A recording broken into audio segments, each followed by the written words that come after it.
If a Jewish person came to believe that Jesus is the Messiah, does he or she deny their Jewishness and become a Christian? One Orthodox rabbi, Daniel Zion, answers that question in his own life.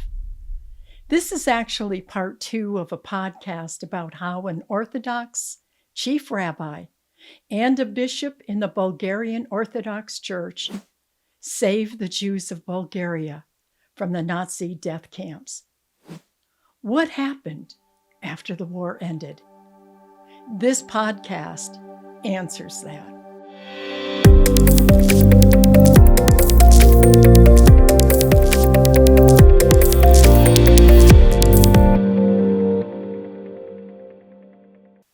Welcome to Israel Unveiled. I'm so glad you could join with me today.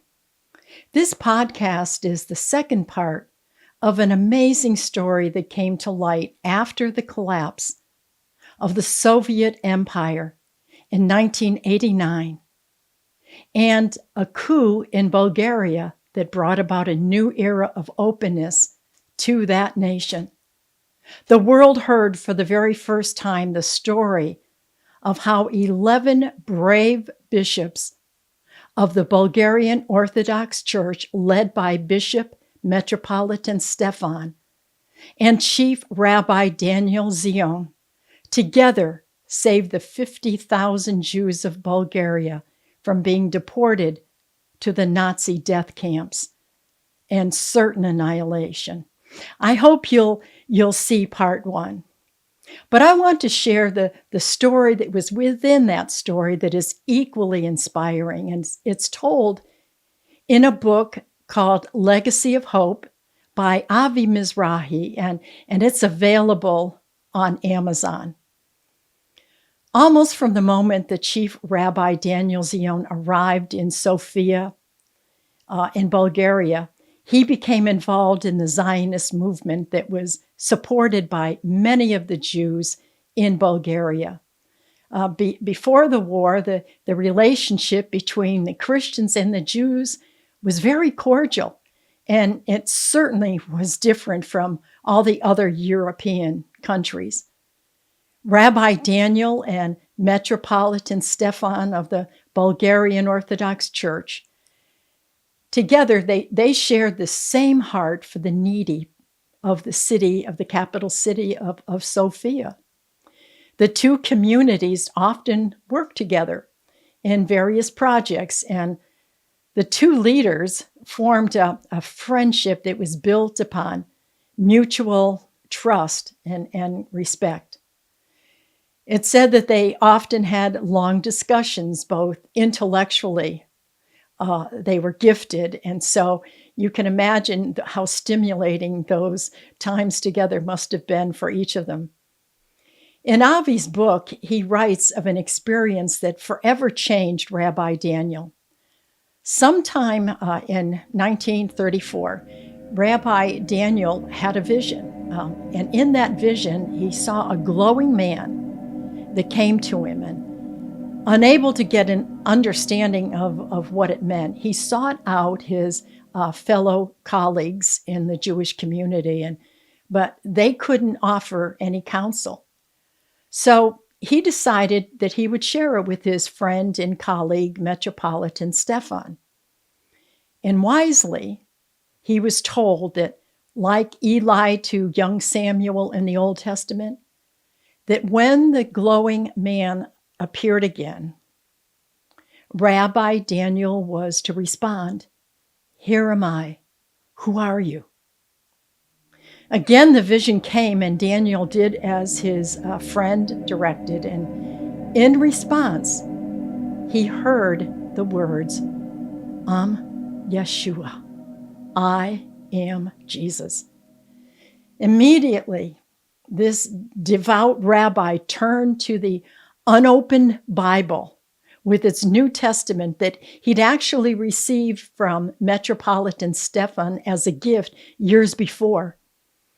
And he realized upon reading then that Jesus, Yeshua, was the long-awaited Messiah. What an incredible, life-altering experience for this faithful man of God, really. But what to do with this newfound revelation? So again, he consulted with his friend Rabbi Daniel, agreed that he ought to remain faithful within Judaism as the faithful Torah observant rabbi that he was. What wise counsel he received from Stephan. He would also continue as head of the Supreme Rabbinical Council of Bulgaria. And there had to come a deeper richness and a beauty to Judaism as he understood that the promises in the Tanakh, the Old Testament, were fulfilled in the Messiah, Yeshua. By the end of the 1930s, Bulgaria was on the cusp of a challenging time for the government and its people, particularly the Jews. King Boris III and Bulgaria walked a real tightrope of compliance with the ever-increasing pressure from Nazi Germany, while also trying to save the Jews of Bulgaria. Jewish life really became more uncertain and dangerous. Chief Rabbi Daniel Zion could not be silent to the growing despair of his people. He made attempts to plead the case before King Boris. And when that failed, he tried to see his advisors and any who might have influence with the king. And with great persistence, he was finally able to see the Minister of Finance. And in that meeting, he warned him that persecution of the Jews was anti-Christian and non-constitutional. He boldly affirmed that he wasn't just speaking for himself, but that he was speaking the will of God. Thankfully, after that meeting, he then went on to write a letter called The Word of God, and he sent it to ministers in the government. That letter was published, and I don't think many of us can appreciate just how courageous this was. He was pleading for the lives of the Jewish community to the very ones that held the power of life and death over them. For this, he was actually summoned before the Jewish council. You know, they were fearing retribution from the government because of such a bold act by this Jewish leader. And so they felt the need to distance themselves from Rabbi Daniel, and they dismissed him as president of the Rabbinical Council. Yet even in spite of this, the Jews of Bulgaria would continue to see him as their chief rabbi.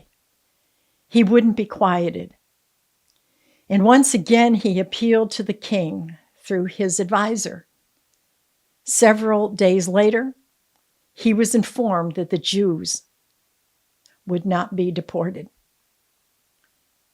Time and again throughout the war years, he would remain bold and faithful, showing incredible self-sacrificing courage, never mindful of his own personal safety. The Jews of Bulgaria would survive.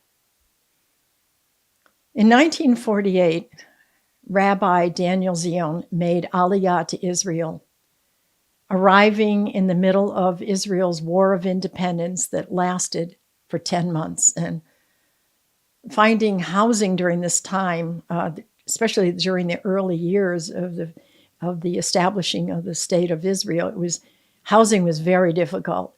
And he and his family moved in temporarily with his sister, hoping to find better accommodations real soon.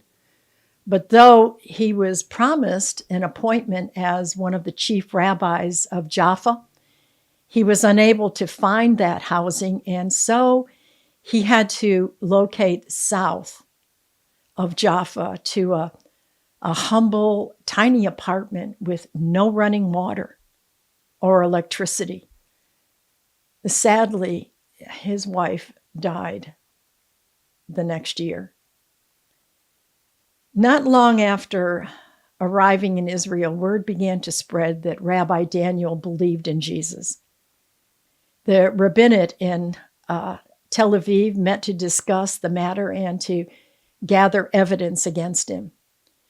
And reports began to surface that he had lost his mind. It was supported by claims made of mental problems in his family.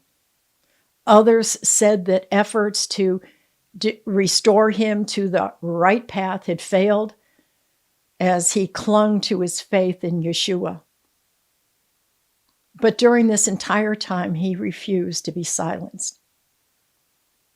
All financial support ended, and the rabbinate censured him. Yet Rabbi Daniel refused to defend himself, and he continued to share his faith in Yeshua. And like in Bulgaria, he was fearless in his faith.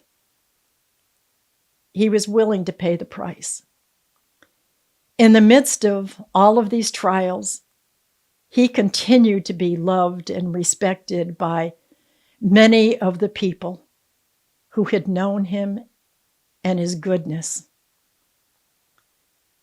Avi Mizrahi writes in his book, Legacy of Hope, how his own mother and sister, remember how the rabbi would pray morning and evening prayers in the synagogue of Shar HaShomayim, and then afterwards invite all to come to his home to study the Old and the New Testament. In December of 1950, Avi writes of the gathering of the Messianic Jews in Israel.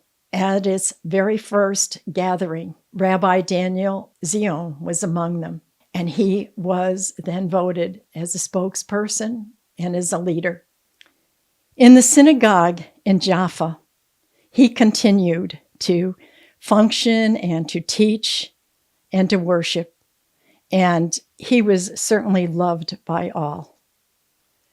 Rabbi Daniel died on November 13th, 1979, at 96 years of age, and he was buried with military and state honors.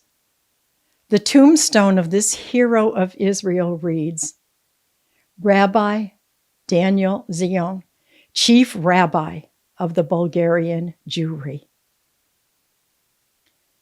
I hope you've been inspired by the life of this man of God, and I know I have been.